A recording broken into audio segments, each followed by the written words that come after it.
દીકરા દીકરાની વહુને સેવા કરવી, પણ સેવા કરવાનું મન થાય એવા સ્વભાવ પણ આપણે રાખવા જોઈએ. અમુક ઉંમરો હોય, અમુક ઉંમરે થોડું ભજન ભક્તિ જીવનમાં હોવું જોઈએ. અમુક ઉંમરે પછી ટીવીમાં જે તે જોયા ન કરાય. ભાવ થવો જોઈએ આપણા પ્રમાણે કે અમારા દાદા દાદી બહુ સારું ભજન કરે, સારું સેવા કરે, સારું કાર્ય કરે. આપણો સમય હોય ત્યારે આપણે જે કર્યું હોય, પણ અત્યારે હવે પછી થોડાક આપણે પાછું વળવું જોઈએ, ભક્તિ કરવી જોઈએ. બહુ ખોટું ખીજા ન કરાય. વડીલોએ દીકરા દીકરાની વહુ હોય અતિશય ખીજા ન કરાય. નાની નાની ચીજમાં ટક કર્યા કરો, એ આજના નવા જનરેશનને હવે ગમે નહીં.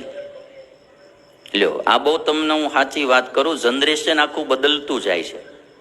જો અમારા જમાનામાં અમે જ્યારે સાધુ થવા આવ્યા ને ત્યારે ગમે એમ વાંક હોય ન હોય ખીજાઈ જતા તોય અમને કઈ વાંધો ન આવતો, બરાબર. પણ હવે જે અમારે નવું જનરેશન આવે છે તેને બહુ સંભાળીને રાખવા પડે, કારણ કે રો મટીરિયલ તો અમારે તમારી ત્યાંથી જ આવે.